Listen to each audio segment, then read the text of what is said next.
Hi everybody, it's Amy from Winterwood Studio, and today I'm going to tell you the eight steps I took to get monetized in 53 days. So come on in and let's chat for a while. I started this channel like 2 years ago. I put up 2 videos and then did nothing until January 2nd of this year, 2023. So on January 2nd, I had 16 followers and 0 hours of watch time. And those 16 followers were all like my family. So I was basically starting from scratch. And on January 2nd, I put up my first short. And I got, I think, maybe 20 subscribers from that. And I was like, woo, maybe I can do this. So I did, I think, 3 shorts between January 2nd and January 15th. And then January 15th was when I put up my first long video. Today is March 13th. I have 1,539 followers, and I don't even know the watch hours anymore because last week I monetized. So I sort of stopped keeping track of that after the 4,000 hour mark. Last week on March 9th, I think that was a Thursday, I woke up and it said I was eligible to monetize. So I did the AdSense thing, and that took a little bit to go through. By 4 o'clock March 9th, the AdSense had gone through and connected with YouTube, and I hit the 3rd step, which was applying to monetization, and it told me that it could take up to 30 days, and I was prepared for it to take forever. But 7 hours later, at 11:07 p.m. on March 9th, I was officially monetized. So it only took me 7 hours. It was crazy. It might seem like it was all like really fast and overnight, but I actually did have a strategy going into YouTube, and I had been researching things and planning things for several months before I put up my first video. So I thought maybe I could share the 8 things that I did, and maybe it would help somebody else. So let's do it. So I'm gonna grab my paper here. The first thing I did was that when I decided to start my channel, I picked something that I was good at, but also passionate about. And I think that's really important. If you don't feel passionate about it, you're not going to have the drive and the motivation to keep going, because as everybody says, YouTube is a marathon, not a sprint. So yeah, I'm monetized now, but I know it's going to be a slog, a long slog now, until I'm making enough that it would be like equivalent to a full-time job. So, you know, you have to be ready to do that, and it has to be something that you really like and are willing to put the hours in. And then the second thing, like I said there, was to pick something that you're good at already. I think it's really important that you pick something that you're good at, so that you have a little bit of expertise, or, you know, some standing already in that community. Like you know what I mean? You have some talent, or you've worked really hard and you have a lot of knowledge, or something that you can share that makes you a little bit of an expert in the area that you pick. So that was step 1. And for me, that was picking my art. There are other things I could have picked. I'm a pretty good cook. I do the whole slow living, rural, back to the earth kind of thing. We have a garden, and I do a bunch of growing of our own food, and I do some canning, and I also have extensive flower gardens. I mean, I could have picked a bunch of different stuff, but I picked art because that's what I love the most, and also what I'm the best at. So really think about it when you're picking your topic for your channel. So then the second thing I did was I made a list of the videos in the art community that I like to watch, like the categories of what I like to watch.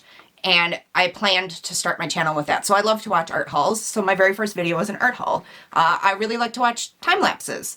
So, you know, I have several time lapses up. I like to watch tutorials. I have several tutorials up. I really like studio vlogs. I just did my first studio vlog last week. So I'm picking videos that I myself as a viewer like to watch. So I think that's a key thing to do as well. And then something that goes with that is, as I've made the videos, I've watched the analytics for them. I've paid attention to which are the most popular, which are getting the most amount of views, which are gaining traction fastest. And also I've paid attention to comments from you guys and what you want to see more of. So, and I've done polls for that as well in the community tabs. So I'm trying to make what I think would be popular, and then I'm trying to back up that decision with data. So if you can't back up the decision, maybe I shouldn't be making those videos. So that was step number 2. Step number 3 was the hardest step for me, and that is show your face.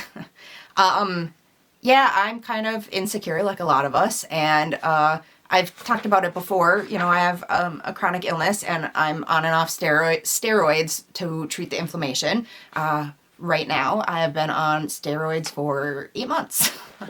And it makes my face puffy, and it makes me break out, and it makes me gain a little bit of weight, and I get really self-conscious about it. But I think everything that I've read and everything that I saw online and just researching things said that when you have a channel where you show your face, you will build more of a connection with your followers and gain traction more quickly.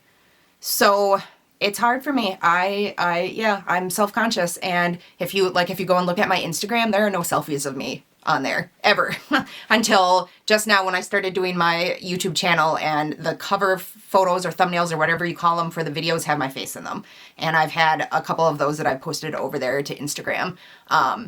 But yeah, I'm not a selfie kind of person. I'm actually pretty shy and an introvert. I'm not pretty shy, I am shy. And I'm an introvert, and I feel, you know, it's hard for me to put myself out there. But I took the leap this year, and I did it, and I'm glad I did. I think it's really important. I think it's important to, you know, show that you're a real person and connect with your audience as a real person, so they know that, you know, you're there and you have, you know, your own emotions and hopes and dreams and stuff, and that there's a real person behind the camera. So that was step number 3, and like I said, that was the hardest one for me. And now, before we get to step 4, you guys, I have a favor to ask. If you haven't already, could you please hit subscribe and like and support my videos? It would really, really mean a lot to me. As I mentioned in one of my previous videos, you know, I lost my job at the end of 2002, so I'm trying to make a go of this, and I need some more art supplies. I think so far with my affiliate links, I've made $20. I also had an extremely kind lady buy me a coffee, except she bought me 5. Her name was Barb, and Barb, if you're watching this, thank you so much for that support. I was so surprised when I saw it. You were the very first person to buy me a coffee, so thank you from the bottom of my heart for that. And now we'll go to step number 4 in my plan. Okay, so step number 4 also has to do with the thumbnails or cover photos or whatever, and that was that I used the same fonts and color scheme for all of my thumbnails. So combining that with my face, I'm building like a subscriber recognition. So, you know, they'll see my face, they'll see the colors, they'll see the fonts, and be like, oh, this video is from Winterwood Studio. I want to watch that. Or at least that's what I hope. So, every single one of my thumbnails all use the same colors, the same fonts, and most of them show my face, although not all of them. And I think that recognition is important, so if they see your cover photo in their recommended videos or in their homepage or feed, they immediately know that that's you, and that is a video they want to watch if they like your videos. And then to go along with the cover photos and the thumbnails, I made titles to appeal to the emotions of my viewers and not ones that would rank in search. And I know that sounds weird, but based on the research that I did, I think that more people are viewing videos that are recommended to them or in their homepage or feed than they are in search these days. I could be wrong. It's just a theory, but that was my theory. And then maybe I can pull up do a screen recording here to show you what I mean. Most of my views are not coming from search. So I mean, I'm still doing all the tagging and stuff, so I'm sure I'm showing up in search. And I am getting some views from search, but like the vast majority, I think it's like 75%. I don't know, I'll try to pull up my screen and show that while I'm talking here. I think it's like 75% is coming from YouTube recommendations. And I think people are clicking because they like the title that is appealing to their emotions. And then another thing to do with the title is, you know, you only see a little bit underneath the thumbnail, so make sure your most appealing part of that title is in those first few words. So the thing that is most going to hook your viewer should be in the first few words. They may not see the rest of your title. And you don't always need to repeat in the title what's in your cover photo if you have some text in your cover photo either. That you don't need to repeat it. You need to do another hook to pull your viewer in to get them to click on the thumbnail. Number 6 was post consistently and often. And by often, I mean I'm posting 3 times a week. And yeah, it's hard. It's really hard. I'm working crazy hours. I'm working through the weekend. I'm working after I put my kids to bed. It's hard. It's a lot of hours, and it's not easy. But I think that's a big part of why I got the views and the watch hours so quickly. It's because I'm posting 3 times a week, and I'm posting consistently Wednesday, Friday, and Sunday at the same times too. So I think that the more often you can post, with the key being it still has to be quality content. So if you can't keep up that schedule and still produce quality content, don't do that. Quality is more important than quantity for sure. But I think the more often you can produce quality content, the faster your watch hours and your subscribers are going to grow. Okay, the 7th thing that I did was I used vidIQ. I am not sponsored by them. I have no affiliation with them. I don't have affiliate links. I just use them because I liked their YouTube videos and I thought it was worth the money to do. I'm on their, it's not the free plan, it's the $10 plan. I'll link both their YouTube channel and their site below. I'm doing the $10 plan right now, and I don't have any plans to go up higher than that. That's met my needs. There's also TubeBuddy. I've heard of them. I didn't try them. I don't know what made me pick vidIQ. I just did. So if you use TubeBuddy instead and you're happy with that, leave some comments down below about what you like about it, because I'm interested. But I use vidIQ. So the reason I use vidIQ is, especially in the beginning, I hadn't been on YouTube long enough for YouTube to be showing me the times of the day and the days when my viewers were most active and most watching stuff. You have to have a certain threshold before that shows up. And it was weeks before it showed up on mine. So vidIQ has in their $10 plan a little spot where it shows when your viewers are most likely to watch your videos and which day. So for me, that was worth it. I purchased that $10 a month subscription purely for that. Although it did turn out that their tagging tool is really helpful too, and it reminds me a lot of back when I was doing Etsy. There was an app that I used that did this too, but it takes the tags that you want to use and it shows you how, like, it shows you how many people search for that tag and then how much demand there is for that tag. You ideally want to pick a tag that has a higher level of searches, but a lower level of supply. And vidIQ makes it easy because they have like green, yellow, orange, and red. So like ideally you want to shoot for a green ranking, which is like a pretty high search and really low competition. But I have also picked yellow and even orange. I try to stay away from the red, except in a few cases. And I do think it's helped. I mean, I don't have any solid data to back it up because I've used it from the very beginning, but I feel like at least it makes me more confident in what to use for the tags. So they do have some other stuff in there that they offer, but those are the 2 things that I use on vidIQ, and I do think it's helped. I do. Especially, like I said, in the early days when I didn't know when my viewers were on YouTube. I think it really helped in making the decision on what days to schedule my content for. The last thing I did, and I think this one is pretty important too, is I paid attention to my emotions while I was editing. So the second I started to feel bored, I was like, if I'm bored, then my viewers probably got bored like 5 minutes ago. So I've tried to be pretty darn ruthless in editing. If I get bored, I have to cut. So I have tried pretty hard to keep things cut and as interesting as possible. I'm sure I'll get better at it as I continue to go.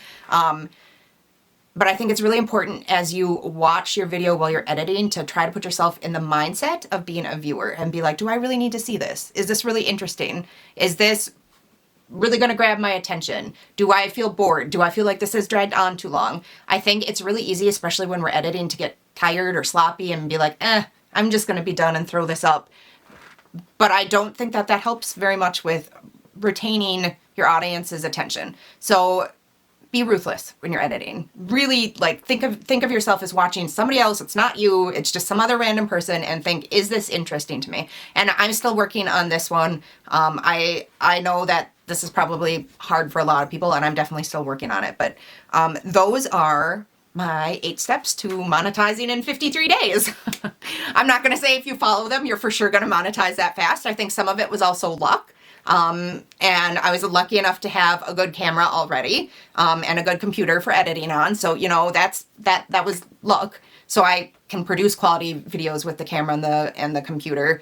But, you know, I think you can get started with your phone, and I think it's better to start now rather than later. I wish I had started sooner. I was afraid to start. I was afraid of like what people would say to me and if people would be mean or not. And, you know, it was scary. And I actually wanted to start one several years ago, and I waited, and I wish I had just started sooner. So that is my other piece of advice for you today. Just get started. You know, probably nobody will watch your first video. You know, probably you won't get many comments right away, but you know, just get started. Put it out there. With every video I make, I know I'm getting better and more competent at what I'm doing, especially like with the editing and the software and all of that. So, you know, I'm sure a year from now my videos are going to be much better than they are now, but I'm still glad that I got started, and it's been a really fun ride, and I'm planning to be in it for the long haul. So, and then I don't know like how interested you guys are in this or not, but I was thinking, if you like this video, would you like to see like videos like how much I made in monetization in the first day? How much did I make monetizing on YouTube in the first month or the first 6 months or the first year? Is that something you guys would be interested in? If so, please drop it in the comments, and I have no problem with being transparent and doing those for you if you'd like me to do them. Okay, you guys, so that's it. Those are my 8 steps for how I monetized my YouTube channel in 53 days. If you liked this video or enjoyed it and you'd like to see more, please like and subscribe down below so I can keep making videos. And until next time, happy creating!